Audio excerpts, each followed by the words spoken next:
दोस्तों बिहार आंगनबाड़ी भर्ती को लेकर काफी अच्छी अपडेट निकल के आ रही है। जो भी लोग आंगनबाड़ी भर्ती का इंतजार कर रहे थे, क्योंकि आपका आंगनबाड़ी भर्ती का जो अप्लाई की प्रोसेस है और जो डेट है उसको जारी किया गया है। ये संभावित तिथि जारी कर दी गई है कि आपका जो आंगनबाड़ी भर्ती होगी आपके बिहार में वो कब से होने वाली है, साथ ही कितने पदों पर बहाली होगी, बहाली में जो बड़ी बदलाव की गई है उसके बारे में भी हम जानेंगे। और अब जो है इसमें सभी लोगों को सिलेक्शन प्रोसेस किया जाएगा। सारी जानकारी के लिए रिक्वेस्ट है कि इस वीडियो को अंत तक देखिए ताकि पूरी जानकारी समझ में आ पाए। वीडियो अगर आपको पसंद आए तो लाइक शेयर जरूर करें, साथ ही चैनल को सब्सक्राइब करें ताकि आने वाली सारी अपडेट की जानकारी आपको मिल पाए। अब सबसे पहले समझिए कि ये जो बहाली होगी वो कब से होने की संभावना है। तो यहाँ पर क्लियर बताया जा रहा है कि अप्रैल तक होगी 3000 सेविका सहायिका की भर्ती। क्योंकि आप जान रहे होंगे आंगनबाड़ी केंद्र पर दो लोगों को नियुक्त किया जाता है, एक होती है सेविका, एक होती है सहायिका। तो यहाँ पर जो विभाग द्वारा इसके लिए जो निर्देश जारी किया गया वो क्या किया गया उसकी जानकारी समझिए। क्योंकि आप भली भांति जानते होंगे आंगनबाड़ी भर्ती जो होती है अलग अलग जिलों के लिए निकाली जाती है।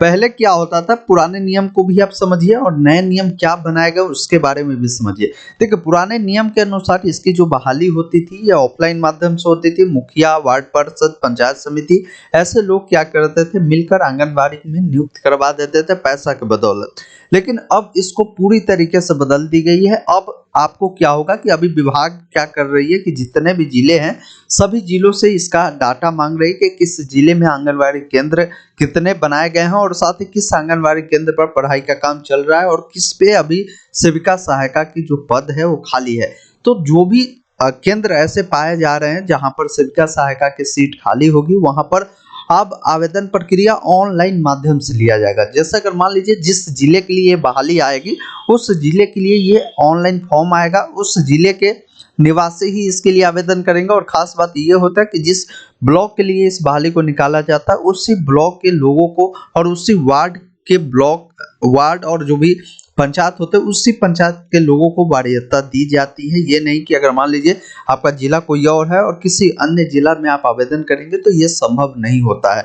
तो सारी जानकारी समझेंगे कि डॉक्यूमेंट भी क्या लगेगा, क्योंकि ये बहाली के लिए अब ज्यादा समय आपके पास है नहीं। जल्दी इसके लिए आपको ऑनलाइन आवेदन प्रक्रिया शुरू होने जा रही है। अब आइए आपको पूरी जानकारी समझाते हैं कि क्या कुछ अपडेट निकल कर आ रही है। क्लियर इसमें लिखा हुआ है कि राज्य में आंगनबाड़ी केंद्र पर जो है 3000 से भी अधिक सेविका और सहायिका की बहाली अप्रैल तक करने का फैसला लिया गया है। समाज कल्याण विभाग ने सभी जिलों को दिशा निर्देश भेजा है ताकि पूरी प्रक्रिया को यहाँ पर बताया गया कि जो नई नियमावली है उसके तहत पूरी प्रक्रिया की जा सके। फिलहाल राज्य में अपने बिहार की बात करें तो 1,14,000 आंगनबाड़ी केंद्र है, जिसमें आपको इसकी स्वीकृति पहले से ही मिली हुई है, जिसमें 1,08,000 आंगनबाड़ी केंद्र जो है संचालन हो रहे हैं। बाकी केंद्र पर जो है नए बहाली प्रक्रिया शुरू होगी, जिसमें कई सारे ऐसे केंद्र भी पाए गए हैं जहां पर सेविका है तो सहायिका नहीं है, सहायिका है तो सेविका नहीं है, यानी अकेले वो केंद्र को मैनेज कर रही है। तो उस केस में क्या सरकार कर रही है कि उस केंद्र को भी चिन्हित कर रही है जहां सेविका नहीं है तो सहायिका की बहाली होगी, जहां सहायिका है सेविका की बहाली होगी। तो ये प्रक्रिया होगी। अब देखिए यह है नया नियम। नया नियम क्या है उसकी जानकारी दिया गया है कि देखिए राज्य में आंगनबाड़ी सेविका सहायिका चयन में सिर्फ मान्यता प्राप्त संस्थान की डिग्री ही मान्य होगी। यानी इससे पहले क्या होता था कि मुखिया, वार्ड पार्षद के माध्यम से जो होता था उसमें किसी भी प्रकार की अगर आपके पास डिग्री भी नहीं होता था या किसी स्कूल से आप डिग्री ले लेते थे, कहीं से ले लेते थे, फिर भी आपको इसमें क्या कराया जाता था, ज्वाइनिंग करा दिया जाता था। लेकिन अब ऐसा नहीं होगा। आप जहां से भी पढ़े हैं वो मान्यता प्राप्त विद्यालय होनी चाहिए, तभी आप इसके लिए आवेदन कर पाएंगे। अब आपको क्या करना होगा, पोर्टल पर ऑनलाइन करना होगा। ये दो प्रक्रिया को बदला गया है। इसमें सिलेक्शन प्रोसेस के बारे में समझिए। तो देखिए यहाँ पर अगर मान लीजिए आप मैट्रिक पास है, इंटर पास है और आप अप्लाई कर रहे हैं, लेकिन कोई और उसी वार्ड की महिला अगर आवेदन कर रही है वो मैट्रिक भी पास है, इंटर भी पास है और साथ ही स्नातक भी पास है, तो उस केस में वरीयता जो दी जाएगी वो स्नातक वालों के लिए होगी। इसमें किसी भी प्रकार की अभी भी कोई एग्जाम नहीं रखा गया है। सिर्फ और सिर्फ जिसका क्वालिफिकेशन अच्छा होगा, जिनका भी हाईएस्ट क्वालिफिकेशन पाया जाएगा, वैसे महिलाओं को इसमें ज्वाइनिंग कराई जाएगी। तो ये इसमें बदलाव की गई है। सारी जानकारी के लिए हमने आपको वीडियो डिस्क्रिप्शन में लिंक उपलब्ध करा दिया है, जिस पर आकर भी आप सारी जानकारी को समझ सकते हैं। जो इसके नियम थे वो भी आप देख पाएंगे। इसके लिए एज 18 से 35 वर्ष होगी, जो भी महिलाएं आवेदन करेंगे उनको। उसके अलावा जो आपके पुराने नियम थी वो क्या थी, अब नए नियम जो आए हैं वो क्या है, इस नोटिफिकेशन को, न्यू गाइडलाइन वाले को आप यहाँ से क्लिक करके देख पाएंगे। जैसे इससे पहले 8वीं 5वीं 7वीं पास को भी आंगनबाड़ी सेविका सहायिका बनाई जाती थी, लेकिन अब आपको इसके लिए कम से कम जो है मैट्रिक पास होनी होगी, तब आप सहायिका बन सकते हैं और इंटर पास सेविका बन सकती है। तो इस चीज को भी ध्यान रखिएगा, जो कि इसका जो नियम था ये करीब 30/11/2022 का ये नोटिफिकेशन हमने इस साइट पे आपको दे दिया है, जहां पर आप आकर एक बार पढ़ सकते हैं। तो सारी जानकारी एक बार देख लीजिएगा। क्वालिफिकेशन आपको क्या होगी हमने आपको क्लियर कर दिया, पुराने नियम क्या था और डॉक्यूमेंट क्या लगेगा।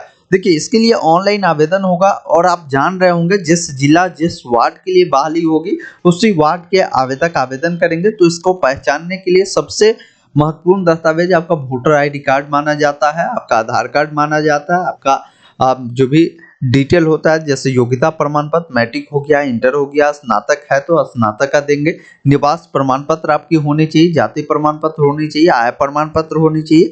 अगर कोई विधवा महिला है तो विधवा महिला को विधवा प्रमाण पत्र देना होगा, दिव्यांग है तो दिव्यांग प्रमाण पत्र देना होगा। ये सभी दस्तावेजों को आपको लगाने की आवश्यकता पड़ेगी। तो अभी आपके पास समय है, मौका है, आप सभी दस्तावेजों को रेडी रखिए। अप्लाई की प्रक्रिया जब भी स्टार्ट होगा यहाँ से आप अप्लाई करेंगे, जहां पर हम आपको लिंक उपलब्ध करा देंगे और इस पे आपको डिटेल वीडियो भी मिल जाएगा कि कैसे आप इसके लिए अप्लाई कर सकते हैं। तो हम आशा करते हैं कि हमने जो जानकारी दिया बिहार आंगनबाड़ी भर्ती 2023 को लेकर वो आपको काफी पसंद आया होगा। तो इसे लाइक शेयर करें, साथ ही चैनल को सब्सक्राइब करें और इस प्रकार की और भी जॉब से जुड़ी जानकारी के लिए ऑनलाइन अपडेट stm.in को विजिट करें और जितने भी लेटेस्ट जॉब में जॉब चल रही होती है वो उसके लिए आप अप्लाई कर सकते हैं। वीडियो देखने के लिए बहुत बहुत धन्यवाद।